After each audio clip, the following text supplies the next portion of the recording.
आदाब, सत श्री अकाल। मैं मेडाल राइट टू स्पीच में आपका स्वागत है। दोस्तों, बात करेंगे उत्तर प्रदेश में योगी बिल्डोजर के नाम से मशहूर जन कल्याणकारी योजना बाबा आदित्यनाथ योगी जी ने एक बिल्डोजर की सुविधा उत्तर प्रदेश में मुहैया कराई है, जो कि अपराधियों और भूमाफियाओं को सबक सिखाने के लिए बहुत ही कारगर सिद्ध हो रही है। लेकिन इसका रुख अब दूसरी तरफ हो गया है। बताते हैं कि दूसरी तरफ किस तरह हो गया है। कानपुर देहात से ही एक घटना घटित हुई है, जिसमें बुलडोजर का इस्तेमाल योगी नाथ प्रशासन ने एक गरीब परिवार, जो कि बिल्कुल ही एक निर्धन परिवार है और अपना गुजर बसर झोपड़ियों में कर रहा था, एक झुग्गी झोपड़ी में रह रहा था। बाबा जी ने कार्रवाई के तहत बिल्डोजर और अपनी सेना को भेज करके उसको वहां से हटाने का काम किया, जबकि इसके विरोध में परिवार ने अपने आप को आग के हवाले कर दिया और बाबा का बिल्डोजर और बाबा की सेना सिर्फ ताकते रहे और परिवार धू धू करके जल गया, जिसमें मां और बेटी दोनों की मौत हो गई। अब सवाल ये उठता है कि फायर ब्रिगेडियर की टीम जिस तरीके से बिल्डिंग में लगी आग पर किस तरीके से जो है उस पर कंट्रोल करती है, तो क्या बाबा जी की बिल्डोजर और उसके साथ जो टीम है, क्या वो इतनी कमजोर है कि एक झुग्गी में लगी हुई आग और उसमें जल रहे माँ बेटी के भी ना बचा पाए? ये बहुत ही निंदनीय है। पहली बात तो ऐसी कार्रवाई होनी नहीं चाहिए, क्योंकि मानते हैं कि असहाय परिवार रोडों के किनारे झुग्गी झोपड़ी में गुजर बसर करते हैं। मजदूर परिवार आज भी शहरों में देखने को मिलते हैं, जो कि गरीब और बहुत ही असहाय लोग होते हैं, जो कहीं तक झोपड़ियों में निवास करते हैं और अपना जीवन यापन करते हैं। अगर बाबा जी को वो जगह खाली ही करानी है, तो उन्हों को पहले जांच पड़ताल होनी चाहिए, फिर उसके बाद में उन्हों को कोई सुनिश्चित जगह पर शिफ्ट करने के बाद में तब ऐसी कार्रवाई होनी चाहिए। ये लोग कार्रवाई के तुरंत बाद कहाँ रहेंगे, कहाँ खाएंगे, कहाँ पिएंगे, ये सब प्रशासन को सोचना चाहिए। ऐसे लोग जिन्हों के सीने नहीं पसीजते इस तरह की कार्रवाई करने में, जबकि आदित्यनाथ योगी जी ने पहले से ही सुनिश्चित कर दिया है और उन्होंने कहा है, सुनिए। वे भी इस बात को सुनिश्चित करें, उपाध्यक्षगण हैं, वे भी इस बात को सुनिश्चित करें कि किसी गरीब को न छेड़े। जिला प्रशासन के लोग भी इस बात को सुनिश्चित करें। मैं देखता हूं गरीब की झोपड़ी उजाड़ते हैं आप। गरीब की झोपड़ी पे आपका बुलडोजर नहीं चलना चाहिए। आपकी कार्रवाई पेशेवर अपराधियों के खिलाफ होनी चाहिए और माफियाओं के खिलाफ होनी चाहिए।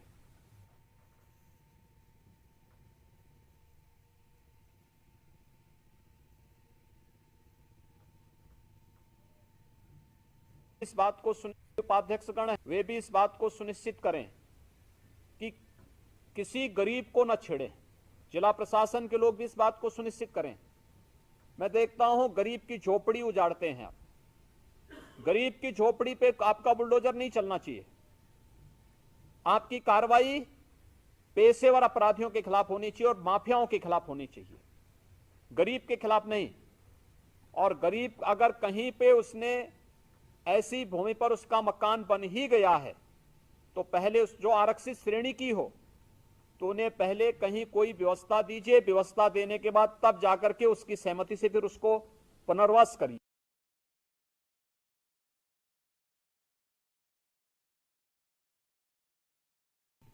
बाबा जी ने पहले ही निर्देश दे दिए थे कि इस मुहिम में कोई भी असहाय गरीब नहीं पिसना चाहिए।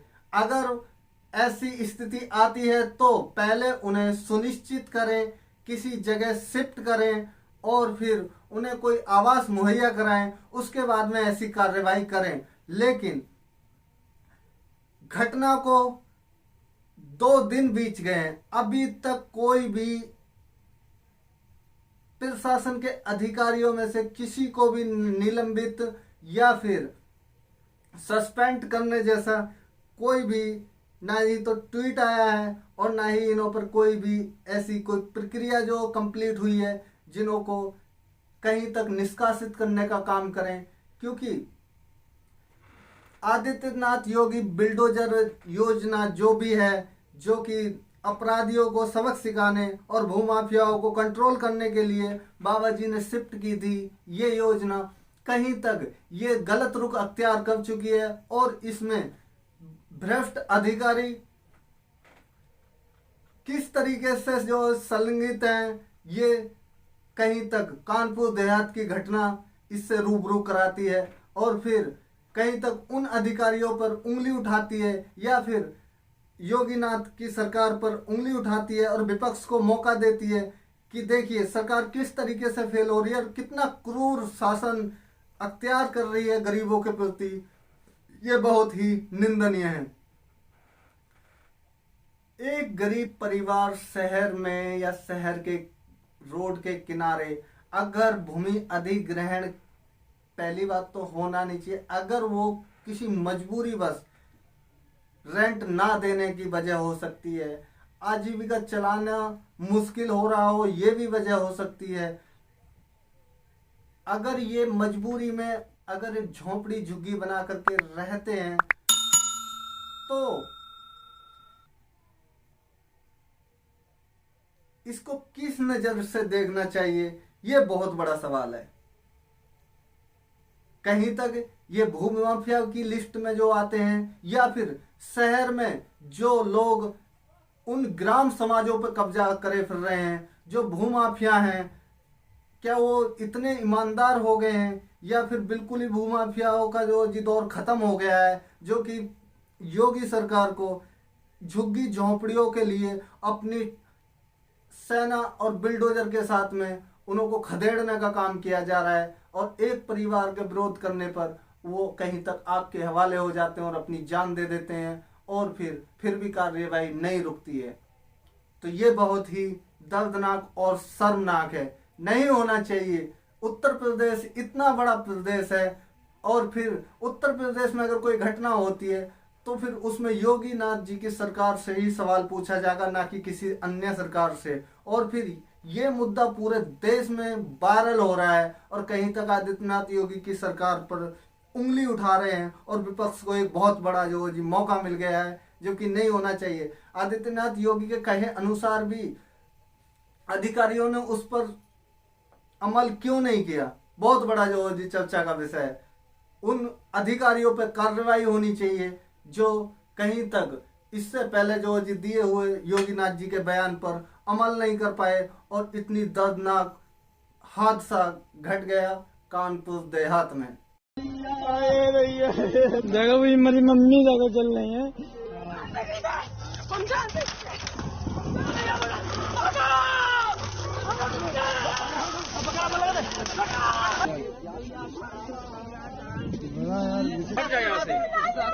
प्रशासन से हट जाए यहाँ से। मर गई आप लोग कुछ नहीं समझ रहे। हटाओ कोई जरूर हटाओ हटाओ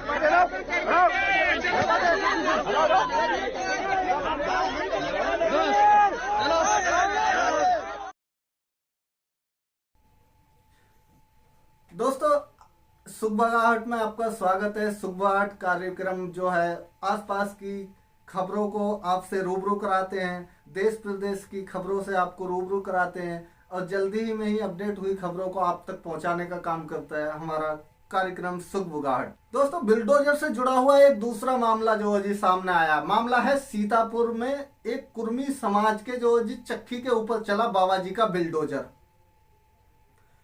अब सवाल ये उठाया जा रहा है पीड़ित परिवार की तरफ से कि कहीं तक बाबा जी कुर्मी समाज को ही निशाना बना रहे हैं, जबकि ऐसा कहना बिल्कुल भी गलत होगा। क्योंकि अगर कुर्मी समाज को निशाना बनाया जा रहा है तो फिर प्रशासन में कहीं तक भागीदारी में कुर्मी समाज किसी से पीछे नहीं है और ये तीसरे स्थान पर आता है। बता दूं, हालिया आंकड़े जो हैं कुर्मी समाज के, सपा में 13 सीट हैं विधायकों की, बीजेपी में 41 सीट हैं कुर्मियों की, जबकि फर्स्ट ब्राह्मण हैं जो कि 51 सीट हैं। उसके बाद में सेकंड नंबर पर ठाकुर आते हैं जो कि विधायक हैं, तीसरे नंबर पर कुर्मी समाज आता है और चौथे नंबर पर कहीं तक SC ST और मुस्लिम वर्ग आता है। तो कहीं तक ये कहना कि कुर्मी समाज को निशाना बनाया जा रहा है या फिर अवैध तरीके से जो बिल्डोजर से कार्रवाई की गई। हालांकि ये जो कार्रवाई की गई है ये गरीब परिवार पे की गई है और पीड़ित परिवार ने डायरेक्ट आकर के अपना बयान दिया है।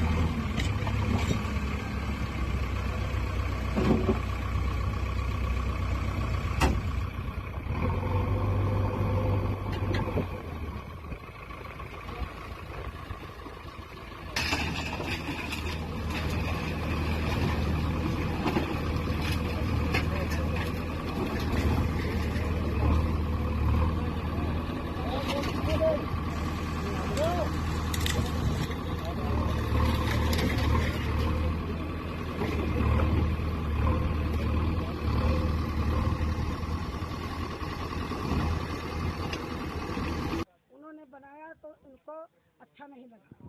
किसने बनाया?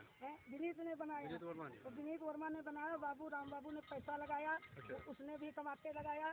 दो बच्चे हमारे आर्मी में हैं, तीसरा हमारा ये कारखाना लगाया था।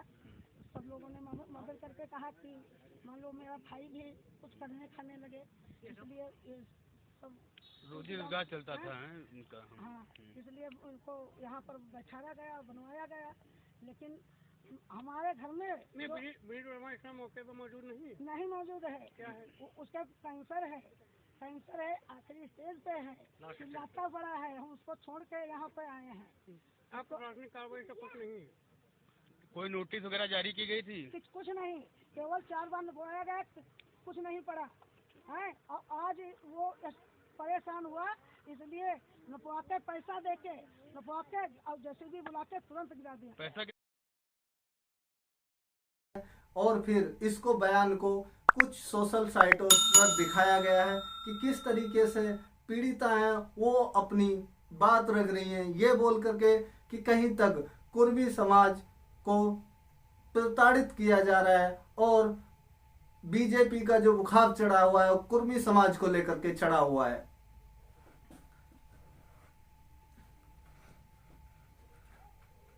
आपने सुना होगा कि BBC ने एक डॉक्यूमेंट्री लॉन्च की थी।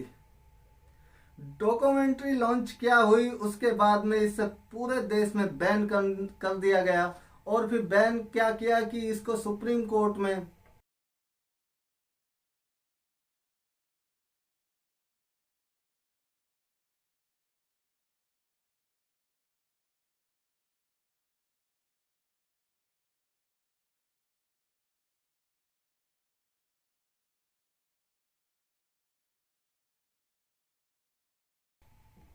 बीजेपी ने सुप्रीम कोर्ट में BBC डॉक्यूमेंट्री को रोक लगाए जाने वाली याचिका दाखिल की, जो कि खारिज की जानी चाहिए।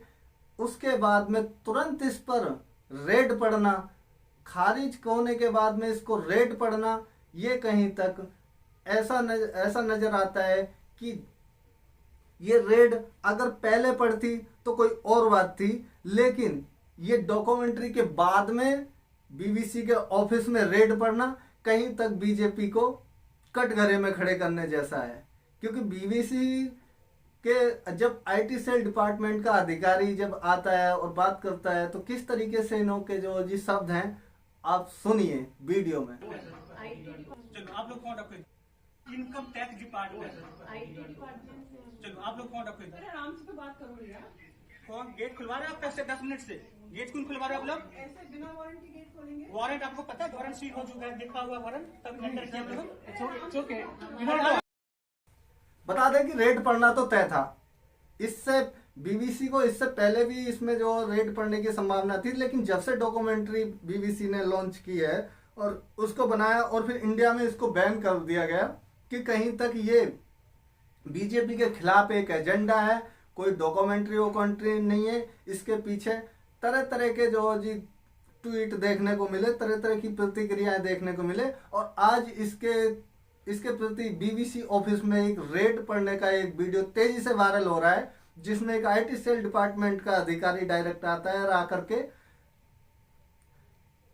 आकर के बीबीसी के अधिकारियों को डायरेक्ट जो जी बोलता है कि आईटी सेल डिपार्टमेंट से हैं, और फिर अपने लहजे में किस तरीके से जो बात करते हैं ये आपने वीडियो में देख ही लिया होगा। राजस्थान जोधपुर के एक सरकारी स्कूल के शिक्षक भवानी शंकर जी ने एक भयानक जो जी विवाद खड़ा कर दिया है। विवाद क्या है? भवानी शंकर जी ने कुरान को कचड़ा बता दिया है। देखिए, नास्तिक होना बहुत अच्छी बात है, मगर लेकिन नास्तिक आप तभी तक ठीक हो जब तक आप किसी धर्म के ऊपर उंगली नहीं उठा रहे हो। आपको कहीं तक किसी भी धर्म के प्रति इस तरह की भद्दी कमेंट नहीं करनी चाहिए। कोई धर्म है, कोई किसी की कैसी भी आस्था है, उसको हमें कहीं तक ठेस नहीं पहुंचानी चाहिए, चाहे मामला हिंदुओं का हो या मुस्लिमों का हो या फिर बौद्धिस्टों का हो या सिखों का हो या ईसाइयों का हो, किसी का भी हो। हमें किसी के धर्म पर अगर हम नहीं मानते हैं तो हमारे को कोई दिक्कत नहीं है, कोई आपत्ति नहीं है, हम नहीं मान रहे।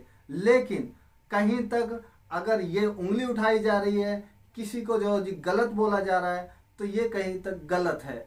इसी तरीके से देखिए किस तरीके से बच्चों ने शिक्षक के ऊपर आरोप लगा रहे हैं और कहा है कि किस तरीके से जो कुरान को इन्होंने कचड़ा कह दिया। देखिए वीडियो में। हाँ तो होन लियो बताओ थे बियू के मैं देते हूं के कुरान कचरो हो बस यार मैं यही जगह हाँ तो होन लियो हाँ ठीक है रोके सारे तो कहे कुरान कचरो हो गए। तन्नो की गयो सर ने बोला कि कुरान शरीफ कचरा है। अच्छा भाई तन्नो मेरे लिए कुरान कचरा है, ये सर ने कहा। कौन सर का नाम क्या? भवानी शंकर।